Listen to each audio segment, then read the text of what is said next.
Okay, let's start the Okay, topic. start the topic.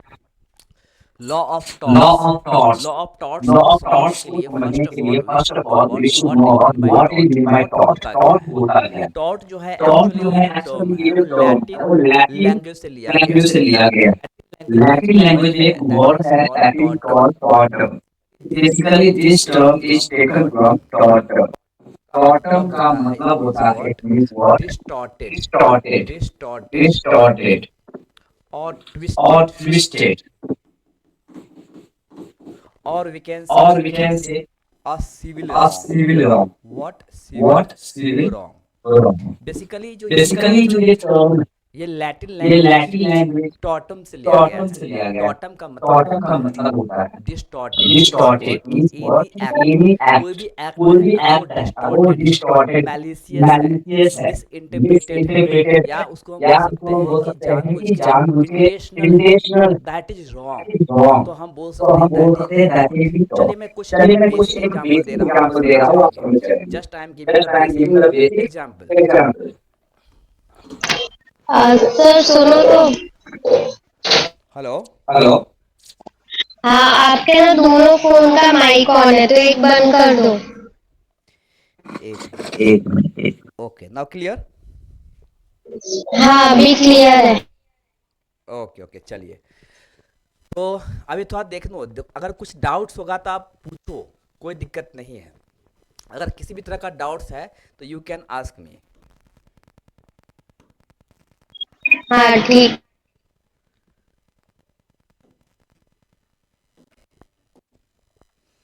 तो यहाँ मैं बात कर रहा हूँ रॉन्ग। एक्चुअली हम किसको रॉन्ग बोलेंगे, किसको गलत बोलेंगे, किसको सही बोलेंगे?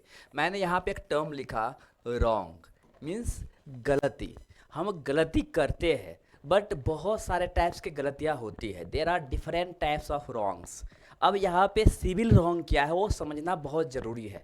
ये याद रखना, क्योंकि आप लोग का जो क्वेश्चन आता है पैसेज वाइज आता है, उस पैसेज में आपको सिविल रॉन्ग को रिकग्नाइज करना पड़ेगा कि कौन सा सिविल रॉन्ग है, कौन सा सोशल रॉन्ग है। तो वो रॉन्ग को अंडरस्टैंड करना बहुत ज़रूरी है।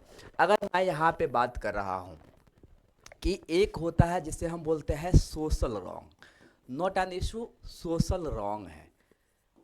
सेकेंड, अगर मैं बात कर रहा हूँ religious law wrong, religious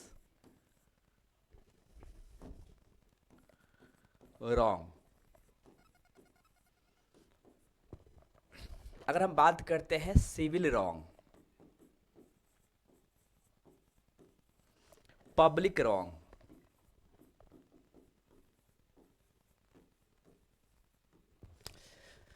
okay, तो आप यहाँ पर देख रहे हो कि बहुत सारे रॉन्ग हैं, हम गलतियाँ करते हैं। Even social wrong, family wrong, हम अपने परिवार में गलती करते हैं, सोसाइटी में गलती करते हैं। कुछ ऐसे गलती है जो हम इंडिविजुअली करते हैं, कुछ ऐसे गलती है जो एक्चुअली लॉ के अगेंस्ट, इन द सेंस जो भी रूल्स रेगुलेशंस है गवर्नमेंट के द्वारा इम्पोज किया गया है उसके अगेंस्ट हम रॉन्ग करते हैं। अब ज़रा सोचो कि अगर आपने अपने फ्रेंड को आपने बोला कि ठीक है मैं कल तुमसे मिलने के लिए तुम्हारे घर आ रही हूँ। ओके, आपने एग्रीमेंट कर लिया, आपने उसको बोल दिया कि मैं तुम्हारे घर कल आ रही हूँ, लेकिन आप नहीं गए या उसको बताया भी नहीं कि आप नहीं जा रहे हैं। It is a kind of wrong. आपने गलती की, क्योंकि आप अपने फ्रेंड को बोले थे कि मैं कल आपके घर आ रही हूँ, लेकिन आप नहीं गए, इवन इन्फॉर्म भी नहीं किया कि आप जा रहे हैं। It means you conducted a wrong ना, आपने गलती की। सच kind of the wrong is called social wrong. इसे हम क्या बोलेंगे कि सोशल रॉन्ग है। गलती तो आप किए, तो क्या इस गलती को, इस रॉन्ग को टॉट बोलेंगे? जी नहीं, because this wrong is not enforceable by law. ये जो रॉन्ग आपने किया है अपने फ्रेंड के घर ना जा कर के, जो आप गलती की है वो लॉ से इन्फोर्सेबल नहीं है। इसीलिए आपने, आपके अगेंस्ट कोई एक्शन नहीं लिया जा सकता, because it does not comes under taught. ये टॉट के अंदर नहीं आता है। टॉट का मतलब होता है the wrong which is enforceable by the law, वैसा गलती जो लॉ से इन्फोर्सेबल है। ओके, लॉ के अगेंस्ट है। अब हम दूसरा बात कर रहे हैं, रिलीजियस रॉन्ग। सपोज कोई फेस्टिवल है, यू आर अ हिंदू, आप हिंदू हो, दिवाली में दीप जलाने का काम होता है, वो हमारा कर्तव्य है, वो हमारा ड्यूटी है। बट प्रोबेबली आपने वो ड्यूटी परफॉर्म नहीं किया। तो अगर ड्यूटी परफॉर्म नहीं किया, जस्ट अ मिनट, हेलो, हाँ हाँ हाँ,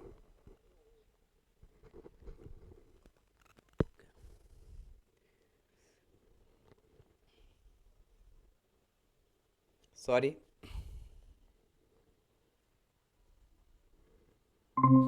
राहुल सर का फ़ोन आ गया था।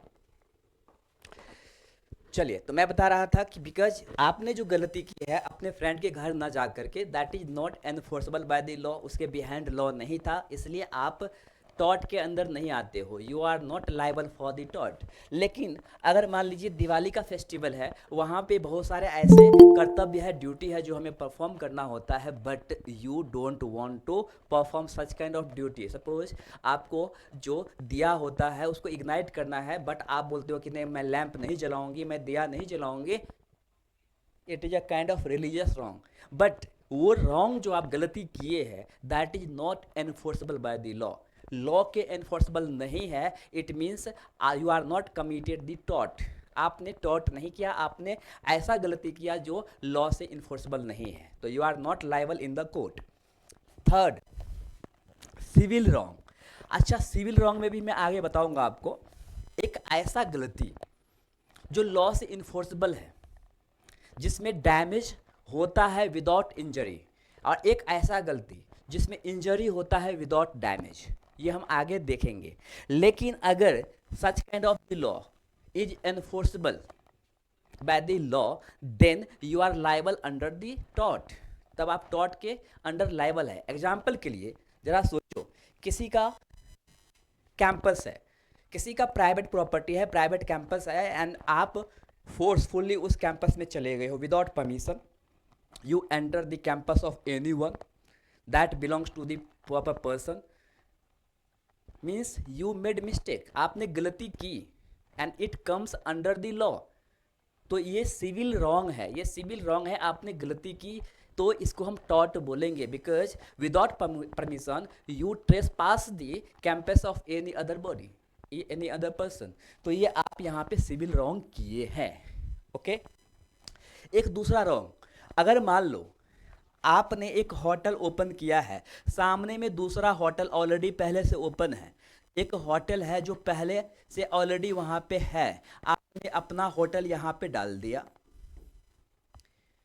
आपने क्या किया कि इसके कंपटीशन में आपने होटल डाल दिया और इसका जो है डैमेज होना शुरू हो गया, फाइनेंशियल डैमेज हो रहा है, because you open your own hotel against of the some person, आपने यहाँ पे गलती की, but that is not enforceable by the law, तो इस तरह का जो सिविल एक्ट होगा, सिविल रॉन्ग होगा, वो टॉट नहीं होगा, क्योंकि यहाँ पे आपने अपने पर्पस के लिए होटल ओपन किए हैं, उसको डैमेज हो रहा है, डजेंट मैटर, वो आपकी प्रॉब्लम नहीं है। आई बात समझ में? तो ये समझ में आ गया होगा। नेक्स्ट है public wrong. Suppose you commit a crime, आपने एक क्राइम किया या मैंने एक क्राइम किया, और क्राइम जो भी करता है so it is against the rules and regulations made by the government, जो स्टेट्स है, जो गवर्नमेंट है, उन्होंने जो रूल बनाया है, उन्होंने जो लॉ बनाया है, उसके अगेंस्ट आप किसी भी तरह के क्राइम करते हो तो क्राइम जो है वो भी रॉन्ग है। तो क्राइम जो है बेसिकली क्या आता है, पब्लिक रॉन्ग में आता है, crime comes under the public wrong.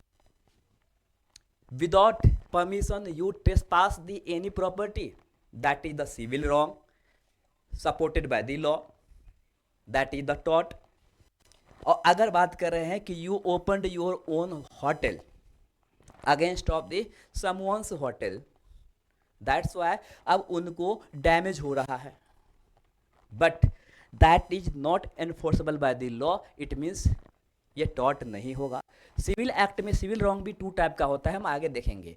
Religious wrong मैंने बता दिया हूँ, सोशल रॉन्ग मैंने बता दिया हूँ। एक और रॉन्ग आता है जिसे हम बोलते हैं moral wrong. What? Moral wrong. Moral wrong क्या है? जैसे मान लो कि एवरी डे या एवरी सैटरडे आप टेंपल जाते हो, वहाँ पे कुछ बेगर्स है, कुछ भिखारियाँ हैं, उनको आप भोजन करवाते हो, उनको खाना खिलाते हो। एक सैटरडे आप वहाँ पे नहीं गए और आपके कारण वो सब के सब भूखे रह गए, इसका मतलब आपने गलती तो की, आपके कारण कोई भूखा रह गया है, but this is the word moral wrong, इसको मोरल रॉन्ग बोलेंगे। और it is not enforceable by the law, it means ये भी टॉट नहीं होगा। तो इन सिंपल वर्ड में ये याद रखना, the wrong which is supported by the law और enforceable by the law is called टॉट। ऐसा एक्ट, ऐसा गलती जो लॉ के अंडर आता है, लॉ के अगेंस्ट जाके आपने किया है, वो टॉट हो जाएगा। इन शॉर्ट उसको आपने क्या किया, डिस्टॉर्ट किया। आपका जो एक्शन है, आपका जो एक्ट है वो डिस्टॉर्टेड है, मिस इंटरप्रिटेड है, आपका जो एक्ट है वो इंटेंशनल है। So that is the taught only. तो इन सिंपल वर्ड में आप याद रखो कि टॉट का मतलब ही होता है the civil wrong enforceable by the law. Clear? आया समझ में? गुड। तो अब हम देखते हैं one by one.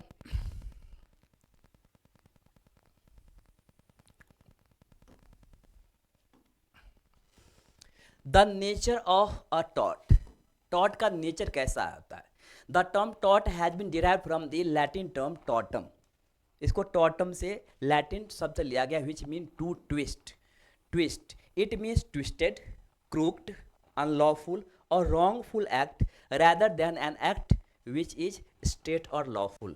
Wrongful act means against the law, the act is called tort. अगर लॉ के अगेंस्ट आपने कोई एक्ट किया है, कोई गलती की है, कोई रॉन्ग किए है, that is the taught only. तो वही टॉट है। Unlawful act, unlawful act, crooked act, twisted act, wrongful act, ये सब के सब क्या है? आपका टॉट है। अब हम बात करेंगे टॉट में be defined as a civil wrong which is repressible by an action for unliquidated damage. अब देखो यहाँ पे एक टर्म है अनलिक्विडेटेड डैमेज, ध्यान से देखना, ये टर्म को समझना पड़ेगा। Unliquidated damage and which is other than a मियर breach of contract और ब्रीच ऑफ ट्रस्ट। अब एक एग्जांपल दे रहा हूँ आपको। लिक्विडेटेड का मतलब होता है वैसा प्रॉपर्टी, वैसा डैमेज जिसको हम करेंसी में कन्वर्ट कर सकते हैं। The damage which can be converted into currency, it means ऐसा डैमेज जिसके लिए हमें कंपनसेशन मिल सकता है अगर आप सिविल रॉन्ग करते हो। इसलिए मैंने आपको बताया था फंडामेंटल राइट और लीगल राइट में क्या डिफरेंस है। देखो बताया था कि लीगल राइट अगर वायलेट होता है यू विल गेट कंपनसेशन, लेकिन अगर फंडामेंटल राइट वायलेट होता है यू विल गेट जस्टिस। ये डिफरेंस है।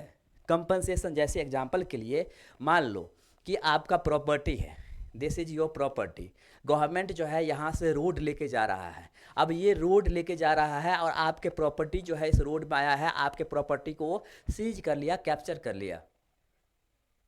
You lodge a case in the court, आपने एक केस कोर्ट में डाला कि गवर्नमेंट जो है मेरे प्रॉपर्टी को हड़प लिया है। तो कोर्ट क्या जस्टिस देगा?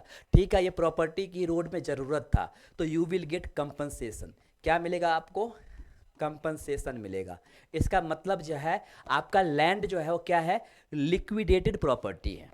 Your land is liquidated property which can be converted into currency, जो करेंसी में बदल सकता है और उतने जितना आपका लैंड गया है उतने वैल्यू का आपको करेंसी, जो भी करेंसी, जैसे इंडिया में रुपया है तो आपको उतना रुपया दे देंगे। तो in civil wrong you will get compensation, और बोल सकते हैं लीगल राइट अगर वायलेट होता है तो हमें कंपनसेशन मिलता है। अगर फंडामेंटल राइट वायलेट होगा, जैसे एग्जांपल के लिए suppose security, security is the responsibility of the states और गवर्नमेंट। पीपल का सिक्योरिटी गवर्नमेंट की रिस्पॉन्सिबिलिटी है, लेकिन किसी कारण से अगर मान लो कि वो सिक्योरिटी ब्रीच होता है, टूटता है, कोई ऐसा पर्सन है जो आ करके क्या किया कि किसी दूसरे ए जो है वो बी को मार दिया, ए जो है वो बी को किल कर दिया, मार दिया। अब इसकी सिक्योरिटी के जिम्मेदार कौन? सरकार, गवर्नमेंट। तो यहाँ पे जो ए किया है वो ए क्या किया है? एक क्राइम किया है। यहाँ पे सिविल रॉन्ग नहीं है, ये क्या है? क्राइम किया है। मैंने अभी बताया public wrong is a crime, government के अगेंस्ट अगर रॉन्ग करते हैं that is crime. Clear?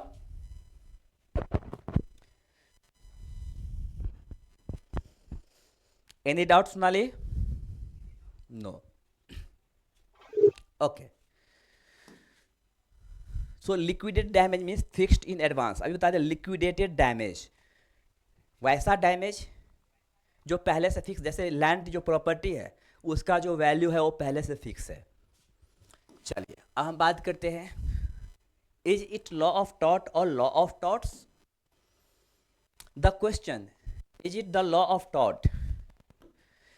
Is every wrongful act for which there is no justification, ये ध्यान रखना, और excuse to be treated as a tort, वैसा गलती वैसा रॉन्ग जिसके लिए आप कोई सफाई नहीं दे सकते, आप सफाई उसके अगेंस्ट दे ही नहीं सकते, you have no any kind of justification for that act,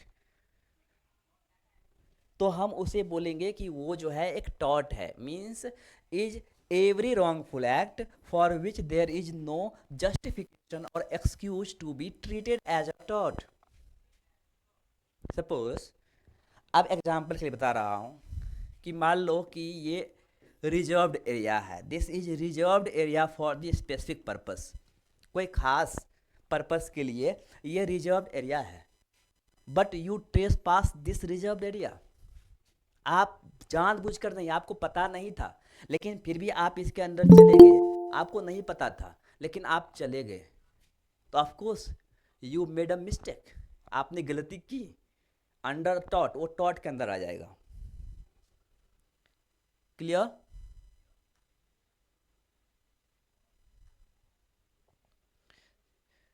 Neeraj भी आया है। नीरज, ये लॉ का लेक्चर है, आपका भी है क्या ये कोर्स? अगर देखना है तो देख सकते हो, कोई दिक्कत नहीं है, लेकिन प्रॉब्लम यह है कि आपको समझ में नहीं आएगा। चलिए सेकंड एग्जांपल बता रहा हूं आपको। मान लीजिए ये रोड है, रोड पे क्या है? सिग्नल है, रोड पे क्या है? सिग्नल है, बिना सिग्नल देखे आपने ड्राइव कर दिया, बट उस टाइम में जो है वो रेड लाइट जल रही थी, लेकिन आपने देखा नहीं, आपने क्या किया? रोड क्रॉस कर गया। अब देखो यहाँ पे क्या है कि ये रॉन्गफुल एक्ट है, अब इसके लिए आपके पास कोई जस्टिफिकेशन नहीं है, कोई भी एक्सक्यूज नहीं है, आप एक्सक्यूज दोगे भी कोई फर्क नहीं पड़ता, you made a mistake. In that case ये किसके अंदर आएगा? टॉट के अंदर आएगा, और इसे बोलते हैं Winfield. What? Winfield. A new wrong can be recognised as टॉट, एक नया गलती, न्यू रॉन्ग, उसको हमेशा टॉट रिकॉग्नाइज करता है। इतना क्लियर?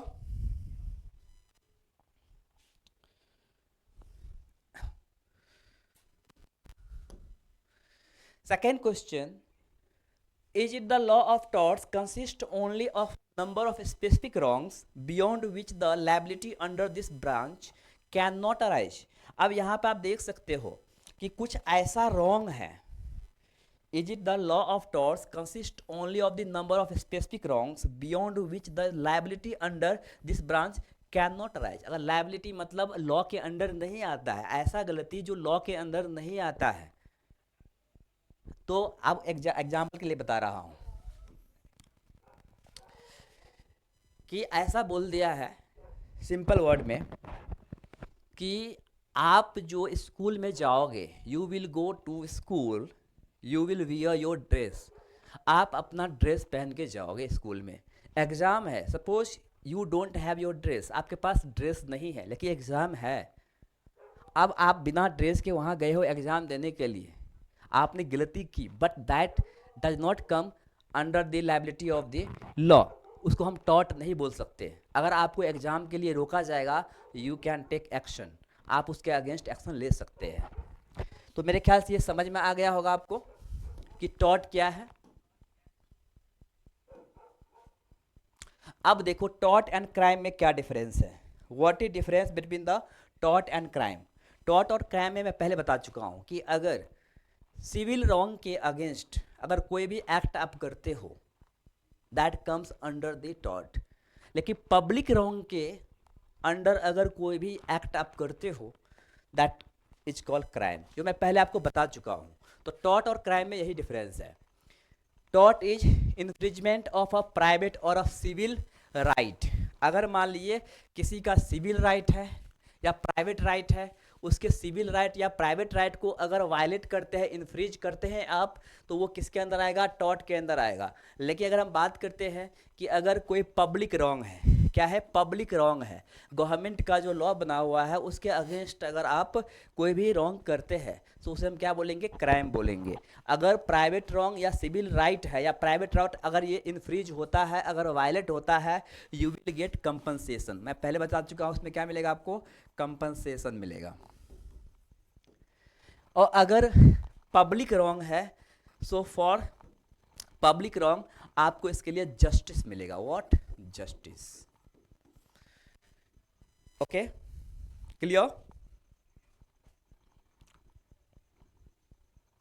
अब देखो, मान लो ए एंड बी दो पर्सन है, ए और बी दो पर्सन है। अब दोनों में, अब ए जो है गलती की है, ए जो है बी के सिविल राइट को वायलेट किया है, सिविल राइट के वायलेट किया है। मान लीजिए बी के प्रॉपर्टी है जिसमें ए फोर्सफुली एंटर कर गया है। It means what? कि बी का जो सिविल राइट है उसको ए वायलेट किया है। अब ए वायलेट किया है तो बी जो है वो केस लॉन्च कर दिया है। अब जैसे ही केस अगर वो लॉन्च करता है तो हम बी को बोलेंगे प्लेंटिफ। ध्यान सुनना, बी को क्या बोलेंगे? प्लेंटिफ। और prosecutor,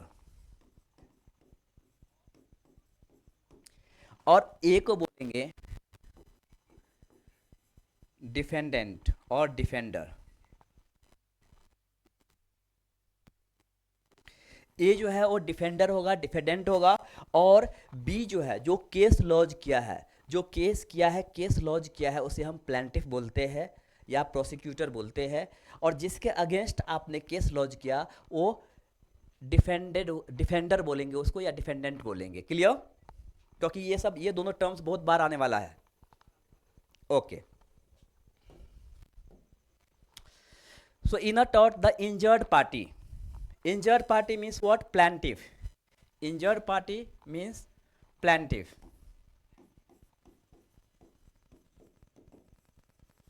The injured party himself brings an action against the wrongdoer, whereas in a crime the wrongdoer is prosecuted by the state even though victim in this case is also an individual.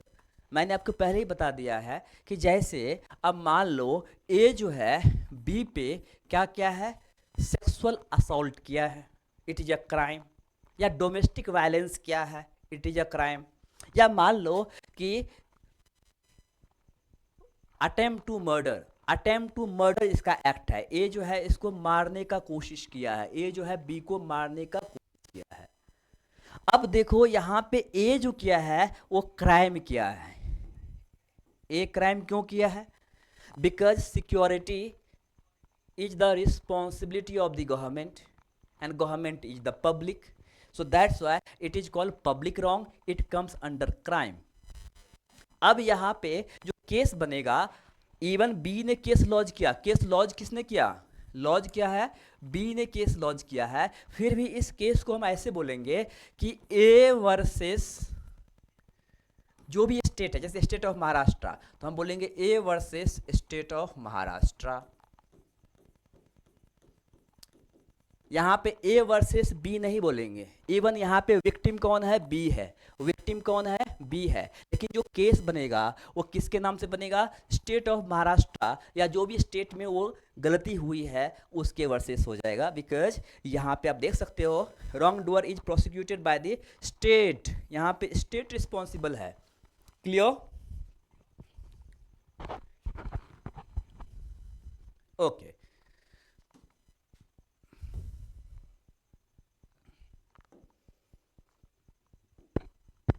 Now tort and breach of contract. अच्छा, पहले हम समझेंगे कि ये contract है क्या? What is contract? Contract से पहले आता है एग्रीमेंट वर्सेस कॉन्ट्रैक्ट। आप क्या बोलते हो कि कॉन्ट्रैक्ट साइन किया है या एग्रीमेंट साइन किया है? बोथ आर डिफरेंट, ये दोनों अलग अलग है। आप बोलोगे क्या डिफरेंस है दोनों में? एग्रीमेंट मतलब ये ओरल हो सकता है और रिटर्न हो सकता है, इट मे बी ओरली और it may be in return format, but this is not enforceable by the law. Agreement जो है लॉ के एनफोर्सेबल नहीं है।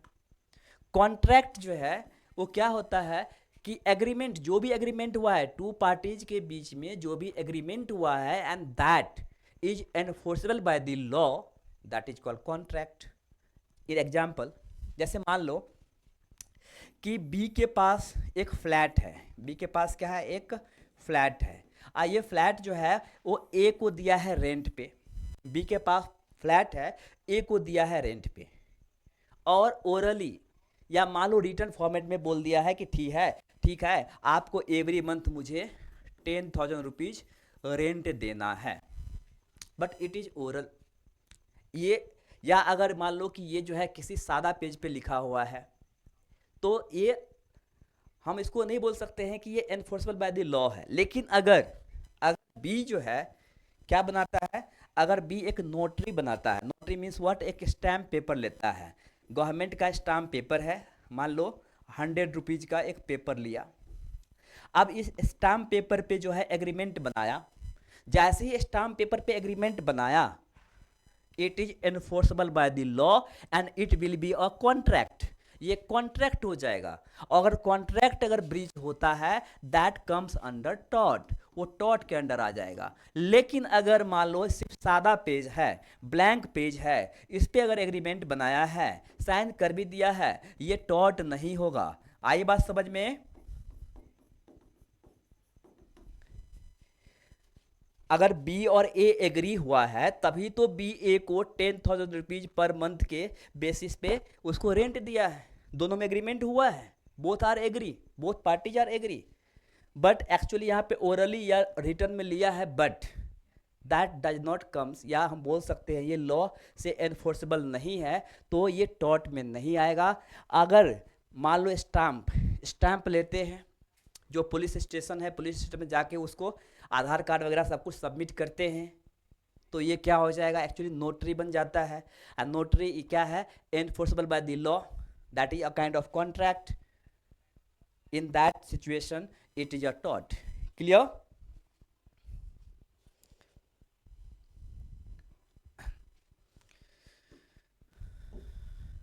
So in a contract, the parties with their free consent undertake to perform certain duties. In a tort, the duties are imposed by law. मैंने अभी बताया कि ऐसा tort imposed by law, law अगर imposed है, law से imposed है या law से enforceable है, तो tort हो जाएगा। For example, I promise to sell you a radio set. The duty is contractual. अगर ये कॉन्ट्रैक्ट बन गया है, कॉन्ट्रैक्चुअल है, and I have voluntarily undertaken it, on the other hand I have a duty not to commit trespass on your land, such duty is imposed by law and the breach of it is a टॉट। आपने देखा होगा कि मान लो एक law है, सरकार ने लॉ बनाया है कि किसी के प्राइवेट प्रॉपर्टी में विदाउट परमिशन कोई एंट्री नहीं कर सकता, ये लॉ है, गवर्नमेंट का सिविल लॉ है। लेकिन कोई पर्सन, थर्ड पर्सन उसके कैंपस में ट्रेस पास करता है। ट्रेस पास मतलब फोर्सफुली एंट्री करता है, सो ये टॉट हो जाएगा। लेकिन अब यहाँ पे देखो, अब एक जो है प्रॉमिस क्या है कि मैं आपको रेडियो सेट दूंगा और उन्होंने नहीं दिया, so it is not a contract, ये एक एग्रीमेंट है। उन्हें एग्री किया, ठीक है हम देंगे, लेकिन नहीं दिया, तो इसको हम टॉट नहीं बोलेंगे, इसको हम टॉट नहीं बोलेंगे। Clear?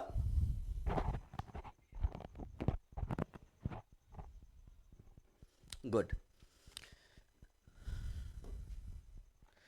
In a contract, the contracting parties owe a duty to each other only, a duty not to commit a tort.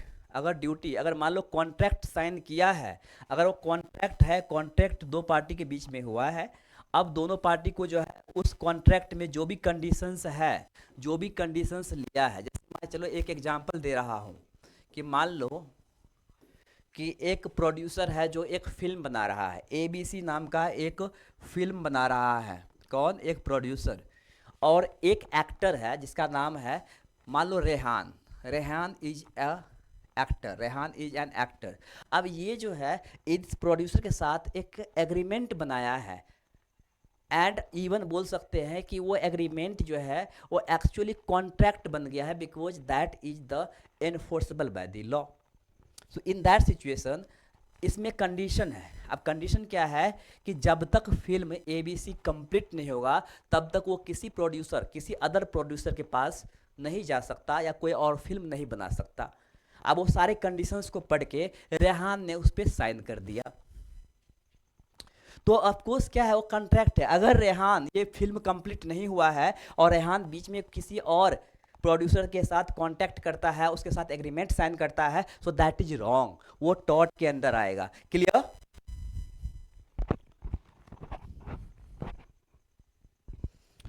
Okay, good.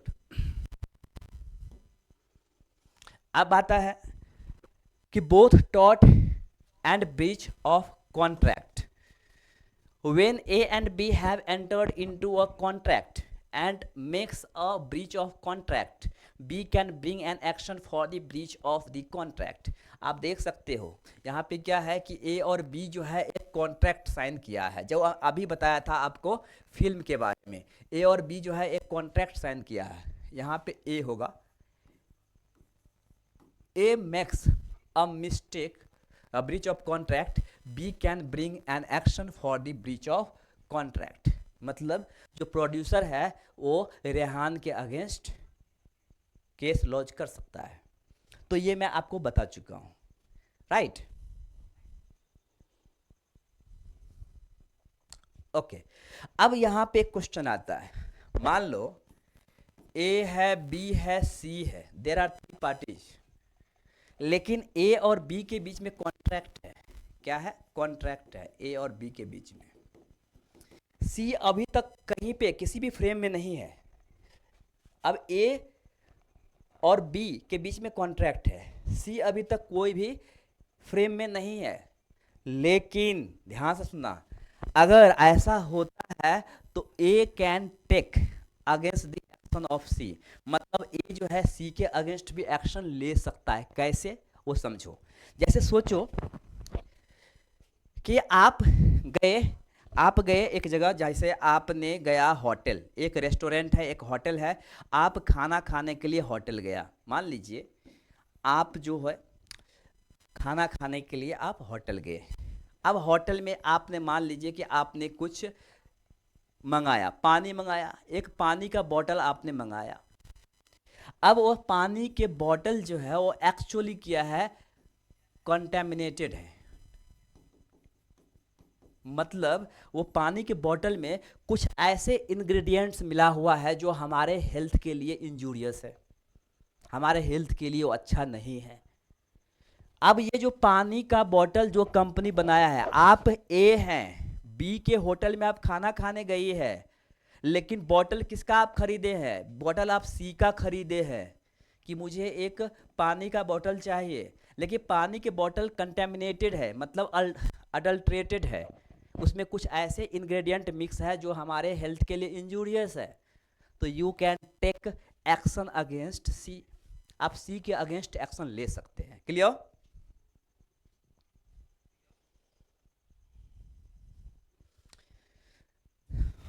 Okay. लेकिन अगर मान लो ये जो आपका बॉटल है, आपने आरोप लगाया, आपने एलिगेशन लगाया कि this bottle water is adulterated and the ingredient is injurious for health. अब मान लो C के पास जो बॉटल है इसकी जांच होगी। क्या होगी? इसकी इन्वेस्टिगेशन होगी।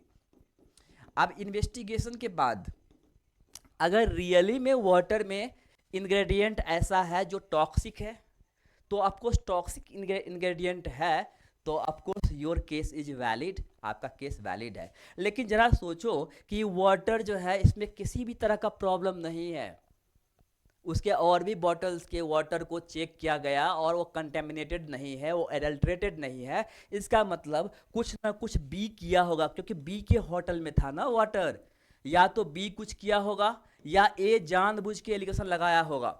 ये दो कंडीशन बन सकता है। तो फिर इन रिटर्न, ध्यान सुनना, in return C can lodge the case against B और अगेंस्ट ए बोथ। क्लियर?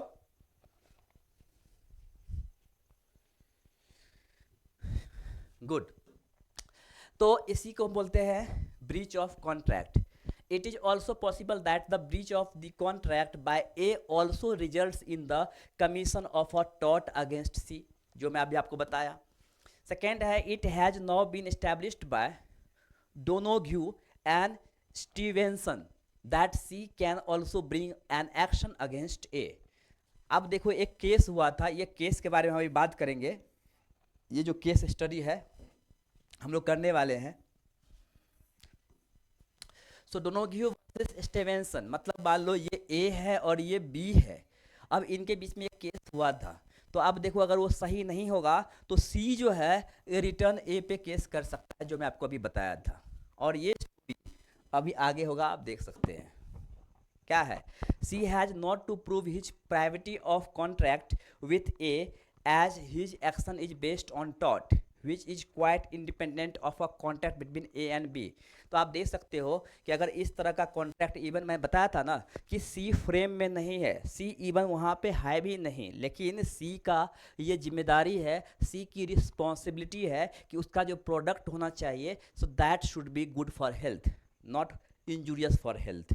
तो इसीलिए अगर ऐसा होता है, सी फ्रेम में नहीं भी है, लेकिन अगर ये गलती होता है तो सी जो है वो ए के अगेंस्ट एक्शन ले सकता है। जैसे एक स्टोरी आप देखो, ये केस स्टडी।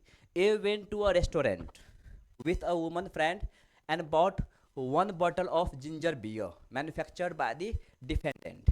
डिफेंडेंट का मतलब जिसके अगेंस्ट केस हुआ, अभी बताया था आपको। डिफेंडेंट या डिफेंडर का मतलब होता है जिसके अगेंस्ट केस लॉन्च किया गया है। तो यहाँ पे जो कंपनी है, जो मैन्युफैक्चरिंग कंपनी है, वो डिफेंडेंट है। तो एक्चुअली जिंजर बियर का एक बॉटल मंगवाया, ए एक रेस्टोरेंट में गया और एक बॉटल जिंजर बियर का एक बॉटल मंगवाया। The woman consumed part of the contents, वो कुछ पार्ट तो कंज्यूम कर ली, कुछ पार्ट तो पी ली। But when the remainder was poured into the glass, जो बचा हुआ था वो जो गिलास में फिर से वो डालती है, she observe the decomposed body of a snail in it. उसने देखा कि उसमें स्नेल का डिकम्पोज सड़ा हुआ जो है ना बॉडी जो है वो इसमें है, उसमें बचा हुआ पार्ट में था। अब है कि the ginger beer bottle being opaque and sealed, वो ओपेक था और सील्ड था। The presence of the snail, opaque का मतलब होता है वो बाहर से नहीं दिख रहा था, मतलब बाहर से नहीं दिखेगा ओपेक। तो ओपेक था, सील्ड था, सील पैक था। The presence of the snail could not have been observed earlier, इसलिए बाहर से उसको दिखाई नहीं दिया। The woman brought an action against the manufacturer, woman जो है वो मैन्युफैक्चरर के अगेंस्ट एक्शन ले लिया for negligence and alleged by the taking a part of the contaminated drink she had contracted serious illness. The House of Lords held that the manufacturer owed her a duty to take care that the bottle did not contain noxious matter injurious to health. तो आपने देखा होगा कि यहाँ पे जो manufacturer था इसकी रिस्पॉन्सिबिलिटी होती है, इसकी क्या है, इसकी ड्यूटी होना चाहिए कि उसके हेल्थ के लिए वो खतरा नहीं होना चाहिए, लेकिन ऐसा हुआ। तो जो मैं आपको एक्सप्लेन किया आपको ये स्टोरी में समझ में आ गया होगा, राइट?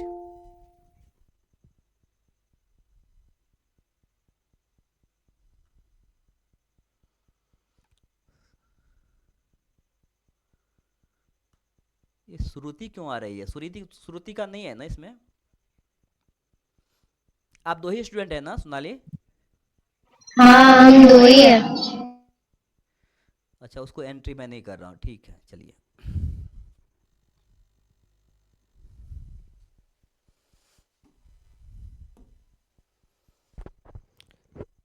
अब है taught breach of trust.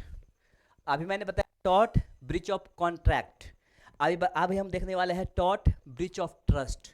Trust भी तो कोई चीज़ है। अगर आप किसी पे आप ट्रस्ट कर रहे हैं, लेकिन अगर आपके ट्रस्ट को अगर ये फ्रेंड्स वाला ट्रस्ट नहीं है कि मैं एक फ्रेंड जो है दूसरे फ्रेंड के ट्रस्ट को हम डीच करते हैं या उसको हम डिसीव करते हैं, तो ऐसा नहीं है। With respect to the trust there must be a trust in existence.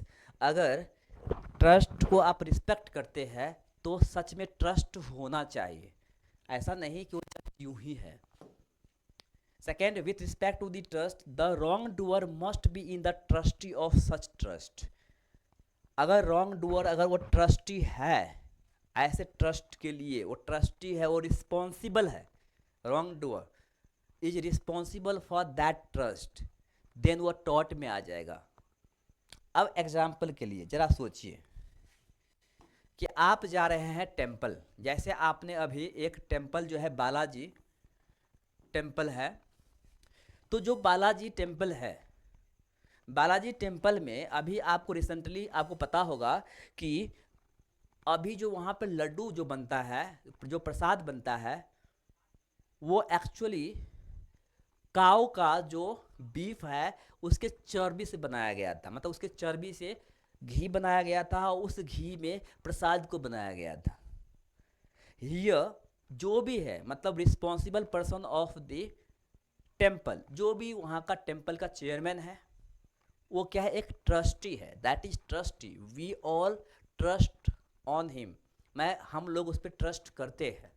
लेकिन उन्होंने जानबूझ के प्रसाद में कुछ ऐसे मटेरियल को मिक्स किया है जो एक्चुअली हमारे रिलीजियस बिलीफ के लिए खतरा है, रिलीजियस बिलीफ जो है, ट्रस्ट जो है उसके लिए खतरा है। सो इट कम्स अंडर टॉट। आई बात समझ में? अगर जहाँ पे भी ट्रस्ट है और वो ट्रस्ट अगर ट्रस्टी, ध्यान से देखना, अगर वो ट्रस्टी है, then in that situation breach of trust is also a टॉट। ट्रस्ट को तोड़ना भी एक टॉट है, लेकिन वो ट्रस्ट जो रॉन्ग डूअर वो ट्रस्टी होना चाहिए। Wrong doer must be a trustee. It means what? That trust must be enforceable by law. Clear?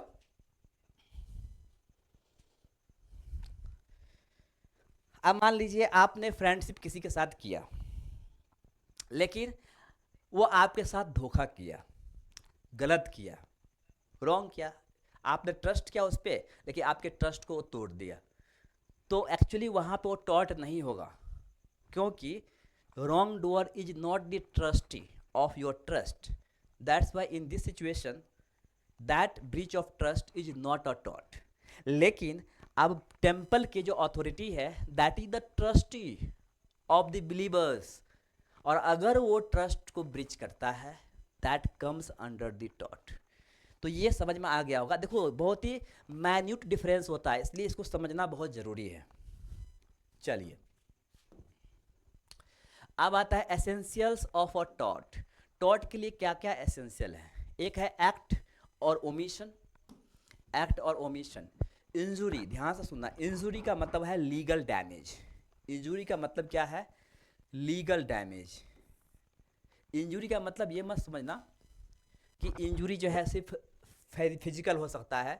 Injury can be different types. Financial हो सकता है, फिजिकल हो सकता है, मोरल हो सकता है, मेंटल हो सकता है, जैसे मेंटल टॉर्चर करते हैं, मेंटल हो सकता है। तो injury can be of different types, अलग अलग इंजरी हो सकता है। तो यहाँ पे हम बात कर रहे हैं legal damage, infringement of a legal right. अब जो हमारा लीगल राइट है, जैसे एग्जाम्पल के लिए, या फंडामेंटल राइट है, सपोज मुझे बोलने का अधिकार है, या I have the right to vote in an election. Election में हमें वोट देने का अधिकार है, लेकिन कोई पर्सन, कोई अथॉरिटी या कोई पर्सन हमें उस वो वोट देने से रोकता है, तो एक्चुअली क्या है कि it is a kind of injury. एक हमारे क्या है, लीगल इंजुरी है। ये क्या है? लीगल इंजुरी है। It means what? कि infringement of the legal right है। So that is also the टॉट, वो भी एक टॉट है। इवन फिजिकली हमें किसी भी तरह का इंजुरी नहीं हुआ है, physically I don't have any kind of the injury, लेकिन अगर हम देखेंगे तो हमारा जो सिविल राइट था, right to give the vote, वो तो इन्फ्रिज हुआ, वो तो ब्रेक हुआ, वो तो ब्रीच हुआ। सो दैट इज व्हाट? टॉट। वो टॉट के अंदर आ जाएगा। आई बात समझ में? तो कोई ज़रूरी नहीं है कि फिजिकल इंजुरी ही होगा, ये किसी भी तरह का इंजुरी हो सकता है। चलिए मैं एक दूसरा एग्जाम्पल दे रहा हूँ। अभी मान लो कि जो लोअर कास्ट है, अभी सुप्रीम कोर्ट का फैसला आया है, ध्यान से सुनना, कि जो हरिजन है, अब हरिजन को हम हरिजन नहीं बोल सकते। हरिजन जो है वो लोअर कास्ट, जो SC ST है, उसको हरिजन बोला जाता था। अभी सुप्रीम कोर्ट ने बोला है कि हरिजन को आप हरिजन नहीं बोल सकते। इसको आप क्या बोलोगे? इसको आप दलित बोलो, चलेगा, यू कैन से दलित। इसको SC बोलो, ST बोलो, चलेगा, लेकिन उसको आप हरिजन नहीं बोल सकते। बट अगर आपने उसको हरिजन बोल दिया, मीन्स उसको किसी भी तरह का फिजिकल इंजुरी नहीं हुआ है, लेकिन उसका एक सोशल इंजरी, मतलब उसका जो डिग्निटी है उस पर अफेक्ट जरूर हुआ है। इन that situation it comes under taught, ये टॉट के अंदर आ जाएगा, क्योंकि ये लॉ है। ये लॉ पहले ही बन चुका है कि आप किसी भी SC ST को हरिजन नाम से नहीं बुला सकते, लेकिन अगर आप बोल रहे हो, it means you are doing the civil wrong, आप सिविल रॉन्ग कर रहे हैं, और ये क्या होगा? टॉट हो जाएगा। तो मेरे ख्याल से समझ में आ गया होगा legal damage. Okay,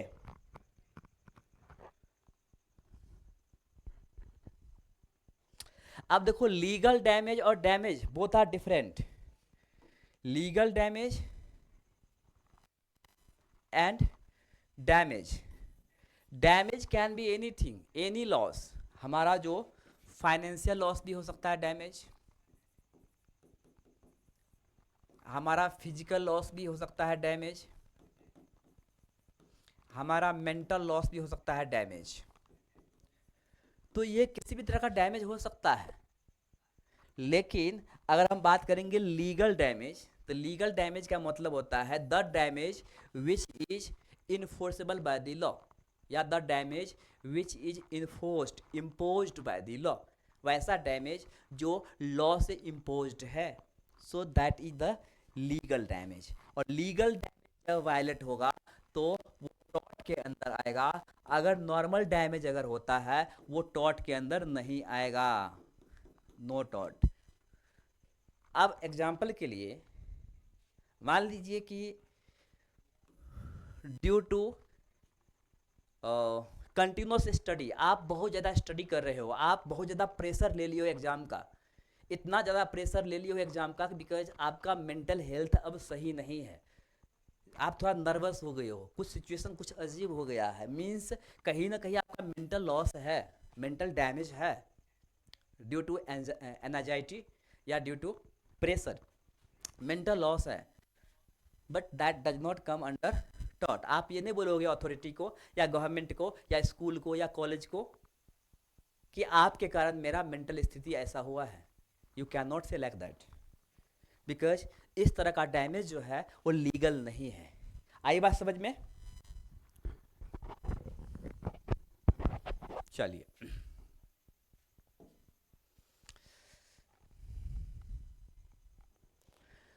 so in order to make a person liable, he must have either done some positive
sir,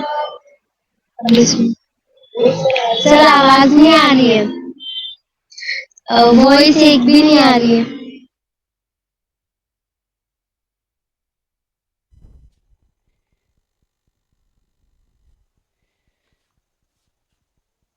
अब क्लियर है? हाँ अभी क्लियर है।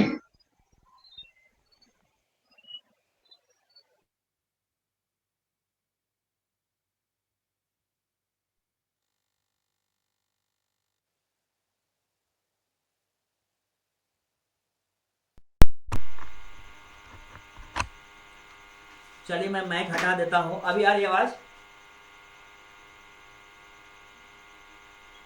हाँ अभी आ रही है। एक्चुअली माइक का जो ये था ना वो बैटरी डाउन हो गया, कोई बात नहीं।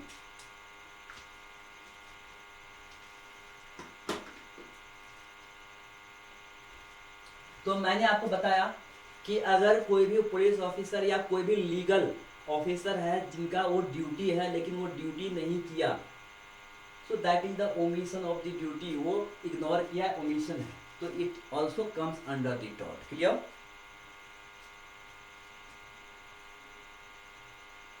For example, entering on the land of another without justification or publishing a defamatory statement are example of positive acts resulting in the torts of trespass and defamation। अब मान लो कि किसी के घर में घुस करके उसको गाली देना या उसको ऐसे शब्द कहना, उसको डिफेम करना, उसको अपमान करना भी क्या है? लीगल ड्यूटी, मतलब एक पॉजिटिव एक्ट है। मतलब अब इसको हम निगेटिव नहीं बोलेंगे, उसके घर में आप घुस गए, फिर उसको आप डिफेम किए, उसको अपमान किए, अपशब्द बोले, गालियां दिए, so it is what? It is a kind of the tort. आपने गलती की। Omission to perform a duty, omission to cover a trench में मेक अ पर्सन। इसलिए किसी के यहाँ पे अगर हम जाते हैं विदाउट परमिशन, तो एक्चुअली कहीं ना कहीं जो है हमारा ड्यूटी है टू टेक द परमिशन। और अगर परमिशन आप नहीं लेते, हमारा ड्यूटी है कि किसी के घर अगर हम जाते हैं या कहीं पे जाते हैं तो उसे परमिशन लेते हैं, लेकिन अगर परमिशन नहीं लेना, a kind of omission. Clear?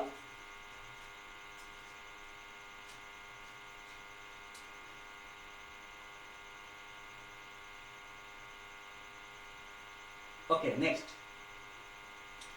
Essential of a tort, injury, legal damage, infringement, बता चुका हूं।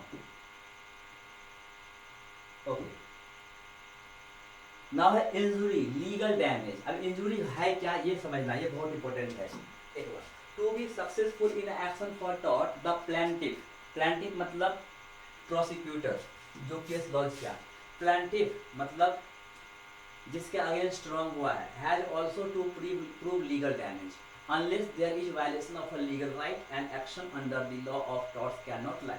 अब बोल रहा है कि मान लो प्लेंटिफ है, ए प्लेंटिफ है, बी जो है वो डिफेंडेंट है, मीन्स रॉन्ग डूअर है।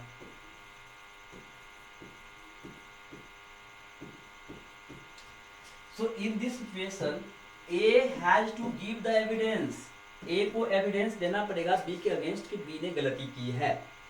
तो वो अगर एविडेंस A नहीं देता है, ध्यान देखना, अगर A B पे एलिगेशन लगाया है कि B A के साथ गलत किया, तो उसके लिए A को एविडेंस देना पड़ेगा। अगर A has no such kind of evidence, अगर ऐसा एविडेंस नहीं है, तो आप देख सकते हो B is not liable for the tort.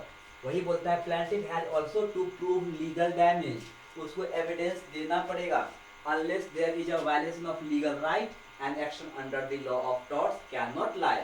मतलब अगर प्रूफ नहीं देता है, अगर एविडेंस नहीं देता है, तो इस तरह के जो एक्ट है वो टॉर्ट के अंडर नहीं आएगा। क्लियर?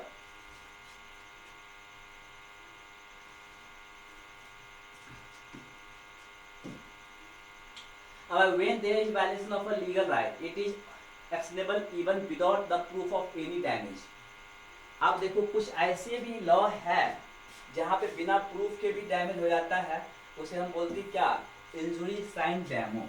मतलब इंजुरी साइन डैमो का मतलब होता है कि इंजुरी विदाउट डैमेज, इंजरी हुआ है विदाउट डैमेज, डैमेज कुछ भी नहीं हुआ लेकिन इंजरी हुआ है। अब एग्जाम्पल के लिए जरा सोचो कि आपने, अच्छा एक केस आपने देखा होगा कि मुनमुन दत्त, जो मुनमुन दत्त है,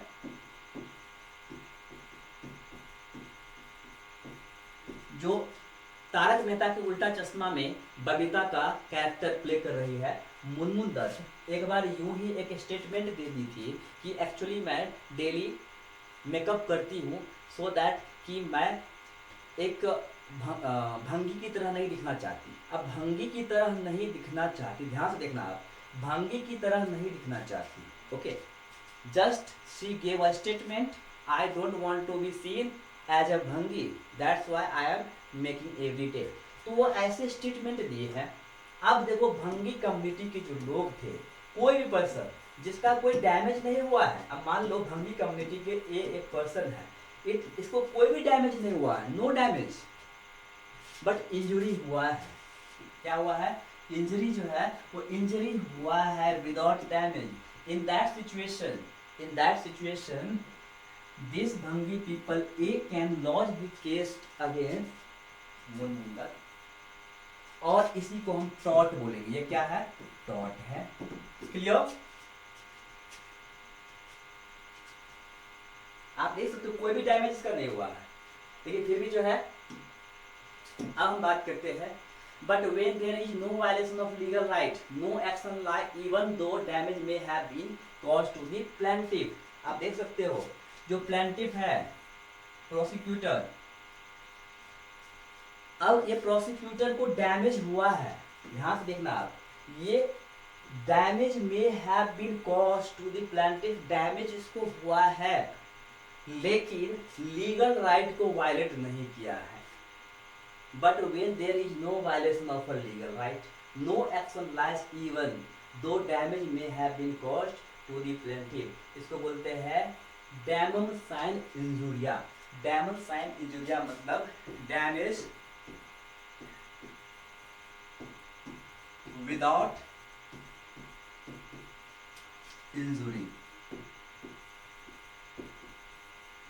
तो डैमेज विदाउट इंजुरी, इतना क्लियर?